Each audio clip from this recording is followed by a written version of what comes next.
concerns coming in these SME IPOs. But Tapan joining us. Hi Tapan, what are your views, especially in the first two companies I would like to point out? The first one being Vandana Foods and Mark Lawyer Fashions. Is it an avoid or a cautious? Yeah, thanks, Sharad. Let us take Vandan Foods first. Vandan Foods, actually this business is quite fragile. Overall, there is no moat as such. No, at the end of the day, you see, their main raw material is castrol seeds. Now, any change in castrol seeds pricing will impact their margin. Again, they are concentrated on Gujarat only. Geographical, they are not widespread. As you told, there are pending legal proceedings involved with the promoters. So anything, no, materializing that will impact the margins also. They have lease office premises, so any termination on the office part, they have to relocate and all that. Again, quality issues are there. No, lot many products they have to recall. That has been seen in last few years. So when I see the valuation, no, it is trading at 25 p, which is already on a higher side for this type of segment. So I think Vedant is an avoid from my side.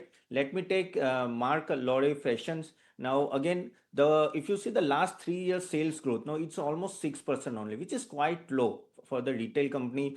Again, they have a outsourcing manufacturing, so any type of no change in vendor will impact them.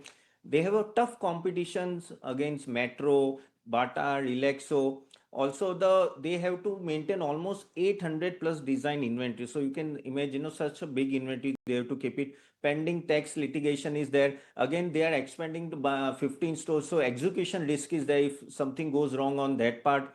Also, overall, their products is been no been lot many time in publicly also told that there is a quality issue. So looking at that and seeing the valuation, Mark Lore Fashion is also avoid from my side. Yes, both avoid calls coming in for Tapan. And also, Tapan, two textile names are also there, Cedar Textiles and Silky Overseas, and also a jewelry name coming from Eastern India. Smaller issues and, of course, concerns are large, especially on the textile players. So, what are your views on Cedar Textiles, Pushpa Jewelers, and also, lastly, Silky Overseas? Yeah, talking about Sedal Textile, no, the revenue is always volatile, quite volatile. But the main problem is that no, they have a higher debt to equity ratio, almost 5.8 times, which is quite high. So they have a good amount of no interest cost, which is eating their margins. Customer concentration is there, and there is no long-term contracts that will also impact the future order book and all that. Again, they have lot of power cost and also supply issue.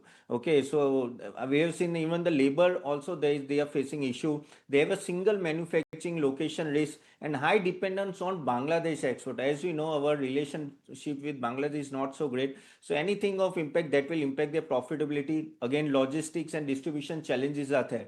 So looking at that, again, the textile business is not so great business. I think this is an award from my side, Cedar Textile Limited. Let me talk about Pushpa Jewelers.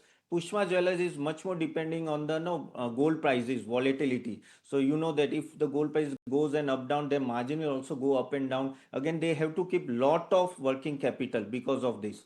The if you see the IPO size is little bit on a higher side, so there will be a supply overhang issue. Again, they don't have their own brand, so pricing power is quite less. Only few customer concentration is there. Also, if you see the export market is not consistent, no, there is lot of volatility, lot of competition is there in the same segment. And looking at the valuation, for me, Pushpa Jewelers is also an avoid. Let me take the last one, Silky Overseas Limited. Now here, if you see, their main product is blanket. 65% of the revenue coming from blanket only. Trademark not registered. Again, they also have a single manufacturing risk. There are a lot many changes challenges coming, but they have a lot of competition also. If you talk about competition, there is Trident, Indocount, Welfson, so they are big competitors. Again, export segment is also getting impacted due to the currency fluctuation, which is impacting the margin. Again, they don't have a, as I told you, the brand is not so great, so no lot of no sales has been missed because the brand is not so great, so that is also an issue.